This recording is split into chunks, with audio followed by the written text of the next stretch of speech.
Oi, turminha! Tudo bem com vocês? Vamos para a nossa aula de número 3. Isso, prof? Yes! Número 3 do nosso quintou. Quintou com que de hashtag? Travei. Cri, cri, cri, cri. Quintou com que de quase lá. Quase feriado. Pode ser, né? Pode ser. Então, bora lá. Nossa aula de número 3, de number 3, é geografia. Então, vamos para as atividades, galera! Uhul! Sumi e apareci novamente. Então, bora lá. Gente, então aqui a prof trouxe, como em toda aula, tá? Só para que a gente possa rever aí, né? E nos familiarizar novamente com o conteúdo que nós vimos aí na aula passada, né? A dinâmica e distribuição da população brasileira no território. Nós vimos a questão da emigração, né? Quando saímos de nosso lugar de origem para irmos para outra região. E a imigração, né? Quando chegamos aí, somos imigrantes, quando chegamos em outra região, tá? Apenas para relembrarmos. Aqui também, onde nós falamos dos fluxos migratórios no Brasil, né? Como ocorreram entre as décadas de 50 e 80, né? Muitos fluxos ocorreram aí, principalmente da região Nordeste para a região Sudeste. Aqui nós vimos também, né, o transporte coletivo chamado pau de arara, né, usado por muitos brasileiros lá na década de 70 também, né, que migraram aí da região do Nordeste para o Sudeste. Esse aqui, no caso, é um pau de arara de retirantes nordestinos transportados para... transportados para, não sei para onde, né? Porque aqui não está dizendo. São retirantes nordestinos transportados no pau de arara em 1952, tá bom? Então, só para rever mesmo o conteúdo, tá? Aqui nós falamos um pouquinho sobre os candangos, os migrantes que construíram Brasília, falamos da estátua, né, que é conhecida como os candangos ou dois guerreiros, um monumento que foi construído em 1959 em homenagem a esses operários, né, que levantaram aí a cidade de Brasília. Falamos também aí dos anos 90, onde os fluxos migratórios em direção às grandes cidades e às capitais começaram a diminuir, né? Porque daí nas cidades menores já havia mais oferta de trabalho com indústrias, universidades, né? Aí ocorreu a migração de retorno, né? As pessoas voltavam aos locais, aí aos lugares de origem. Falamos sobre a distribuição populacional no Brasil, né? Que é bastante desigual. Inclusive, aqui no mapa, né, a gente consegue ver que as áreas identificadas pelas cores mais escuras são as mais povoadas, né? Com maior concentração de pessoas. Se nós destacarmos aqui, ó, a nossa região tá mais pro bege, assim, do terceiro ali, né? Então, habitantes por quilômetros quadrados de 10 a 25, né? Habitantes por quilômetros quadrados, né? O que a gente pode perceber mais ali na nossa região, tá bom? Então, ali também, né, a gente fez a leitura, nós fizemos a leitura da poesia ali, O Nordestino no Rio. E aqui, gente, né, a prof trouxe também para vocês, que nós vimos na aula passada, a interpretação de texto relacionado à poesia, tá? O Nordestino no Rio. Então, vamos ver aqui. Deixa eu só a prof diminuir um pouquinho. Vou colocar aqui em cima para ficar melhor, tá bom? Aqui a imagem, o que a imagem e o texto representam? O movimento migratório, né? Que é exatamente isso que o texto quer nos dizer, e a imagem aqui, ó, como vocês podem perceber também, né? Representando aí aquele transporte coletivo pau de arara. Como ficou conhecido o transporte representado na imagem? Pau de arara. C. De acordo com o texto, qual a origem e o destino desse fluxo migratório? Gente, a origem é do Nordeste, de acordo com o título, para o Rio de Janeiro. Por quê? Vamos voltar aqui, ó. E é importante prestar atenção, né, quando nós fazemos exercícios de interpretação. Do Nordeste, aqui, ó, de acordo com o título, o nordestino no Rio, né, para o Rio de Janeiro. Aqui também, ó, com destino a Guanabara, né. Por que essa população está migrando? Porque quer melhorar de vida, está dizendo no texto, né? E destaque do texto a frase que retrata o sentimento dos migrantes. Aqui, ó, gente, ó, o pobre parte chorando, entre aspas, porque é uma parte do texto, tá? Expressa um sentimento de tristeza, pois as pessoas estão partindo da sua terra natal e provavelmente separando-se de suas famílias. E também de preocupação, pois o futuro é incerto nas grandes cidades, tá? Vale retratar isso, essa questão da tristeza aqui, né? Partindo da terra natal, provavelmente aí separando-se de suas famílias, porque normalmente as pessoas não iam assim em grande número, né? De familiares, né? Normalmente uma ou duas pessoas da família iam primeiro para tentar essa sorte, né? Em outras regiões e às vezes ficavam anos sem ver a família, né? Sem rever a família. Então tem esse sentimento de tristeza e a incerteza em relação ao futuro, né? Gente, aqui nós tínhamos uma pesquisa para entrevistar um familiar e descobrir se houve um fluxo migratório realizado pela sua família. No meu caso, não houve. Então, eu não posso fazer essa pesquisa se eu não tive nenhum, né, familiar aí que migrou, né, de uma região para outra. Porém, essa pesquisa poderia ser feita com outra pessoa, tá? Também. Nesse caso, gente, a prof não vai insistir. Se vocês fizeram com algum familiar, ok, tá? A gente poderia fazer essa pesquisa por telefone, né? Através de uma videochamada, né? Para outras pessoas. Mas vamos focar na família, tá? Então, se vocês tiveram aí esse familiar que migrou, né? Vocês responderam e passaram para a prof. Quem não teve familiar que migrou, ok também, tá? Próximo. Observe novamente o mapa da página 15. Interprete as informações que ele contém, tá? Então, gente, aqui foi o que eu falei lá no início para vocês, tá? Da nossa região. Então, a região onde você mora apresenta alta concentração de pessoas por quilômetro quadrado? Quanto aproximadamente? De 10 a 25 pessoas, habitantes, né, por quilômetro quadrado. A prof mostrou no início dos slides, tá? Já para aproveitar ali a imagem do mapa, tá bom? B, por que a ocupação do território brasileiro é tão desigual?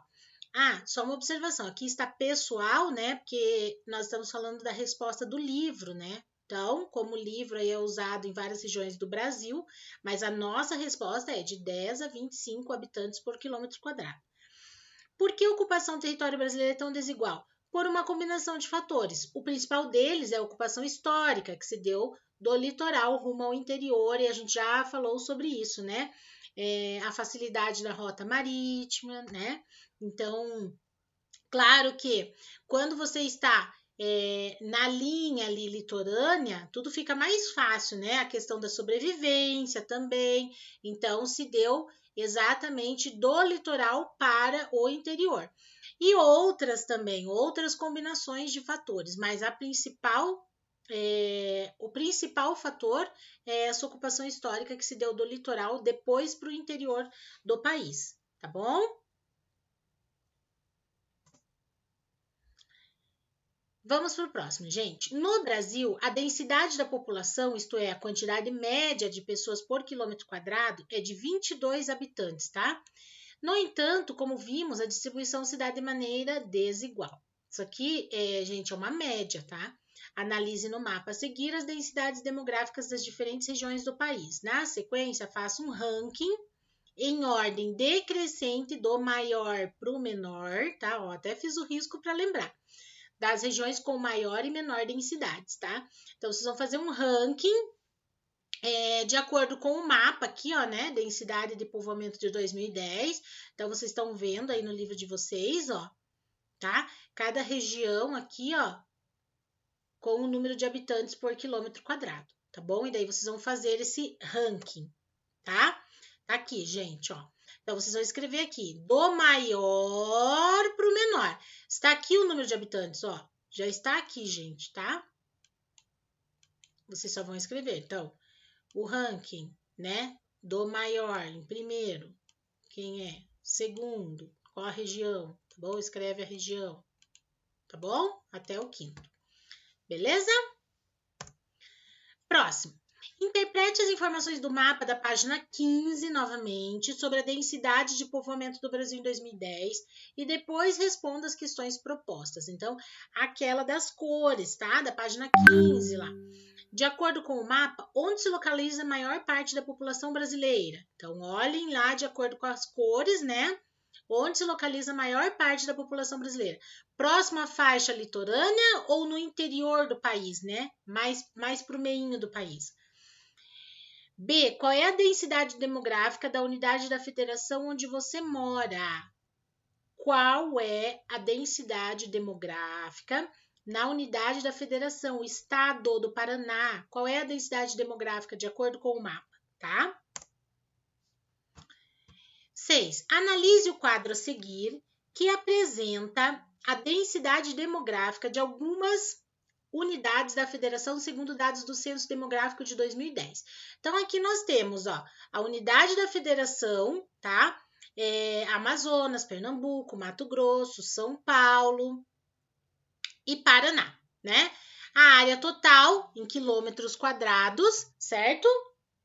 Opa! E a densidade demográfica, tá? O número de habitantes por quilômetro quadrado. Depois vocês vão responder. Primeiro, qual é a unidade da federação, o F, né, o estado, que apresenta a menor densidade demográfica de acordo com essa tabela? Tá fácil, né, gente? Próximo, e qual é a área territorial dessa unidade? É grande ou pequena em relação às outras apresentadas? Então, vocês têm que colocar qual é a área territorial e se é grande ou pequena em relação às outras. C. Qual é a maior densidade demográfica entre os estados citados? Fácil também. Qual é a maior densidade, né? O que tem aí o maior número de habitantes. Geografia na prática. Então, vamos ler o mapa e responder as questões. Então, esse mapa é da migração de retorno, aquilo que a prof falou dos anos 90, né? Que ocorreu aí muito dessa migração de retorno, quer dizer, as pessoas começavam a retornar para suas cidades de origem, porque essas cidades já conseguiam aí propiciar emprego, né? Geração de renda, estudos, né? Para essas pessoas, então elas conseguiam retornar, tá bom? Então aqui, ó, vocês vão vendo cada flechinha com uma cor diferente aqui, ó, indicando esse fluxo, tá? Migratório, essa migração de retorno de 2005 a 2010. Depois vocês vão responder as questões, tá? Primeiro, qual é o título do mapa? Só para relembrarmos, tá, gente? Ó, esse aqui é título, tá? Depois, logo abaixo, eu tenho a legenda, tá bom? O que indicam as setas? O que querem dizer as setas? C. Qual a principal região de destino da população que compõe o fluxo migratório de retorno? Qual é a principal região de destino dessa população? Né? Qual a principal região para que eles voltem? Né? Que compõe o fluxo de retorno, o fluxo migratório de retorno, né? O destino, para onde eles vão. E aqui, gente, para fechar esse assunto, né, nós temos a seção Agora Eu Sei, onde a gente tem um resumo do que vimos até agora. Então, ali, deixa a prof ver, não está na frente. Então, a população está sempre em movimento, né, nós conseguimos perceber aí através desses estudos, né, essa questão da emigração, imigração, dos fluxos migratórios, né. No Brasil, fatores naturais, históricos e econômicos ajudam a explicar os fluxos migratórios. Sim, né? Lembra? São diversos fatores que a gente viu até aqui, muitos naturais, históricos, econômicos, todos eles ajudam a explicar esses fluxos migratórios. Há diferentes tipos de migração que podem durar longos ou curtos períodos, sim, nós vimos também. Um dos principais fluxos migratórios no Brasil aconteceu entre 60 e 80, quando a população da região Nordeste migrou para a região Sudeste. Desde a pré-história, os seres humanos migram em busca de sobrevivência ou de melhores condições de vida. Nós vimos isso lá com os nômades também, né? A distribuição populacional no Brasil é bastante desigual. A maior parte dos habitantes concentra-se nas regiões próximas à faixa litorânea. E nas regiões sudeste e sul do país, nós também conseguimos aí verificar, né, através dos estudos, né, dos textos e também dos mapas, né? Beleza, pessoal? Então, só um resuminho aí dos tópicos que nós trabalhamos até agora, tá? Gente, se vocês tiverem dúvidas, por favor, mandem no WhatsApp, tá bom? Lembrando sempre, mandem no WhatsApp do grupo, tá? Porque a sua dúvida pode ser a dúvida de um coleguinha, tá bom? E é isso, turma. Só isso. Mamão com açúcar, melzinho na chupeta, sushi no mousse, ó. Né? Então, daqui a pouquinho nós teremos o nosso encontro, né? Que está aí programado para ser a nossa aula de filosofia, mas teremos algumas surprises nessa aula, né? Será como o nosso aulão de sexta-feira, tá bom? Porque na sexta é sexta-feira santa, feriado santo, né? Nós vamos falar um pouquinho sobre isso na aula também, tá bom? Então, nós faremos na quinta-feira, que é hoje, tá? Então, aguardo vocês até daqui a pouquinho, meus chuchuzinhos, meus bonitinhos, coisa mais linda, vontade de apertar o chuchu de vocês. É isso. Até daqui a pouco. Beijo. Tchau!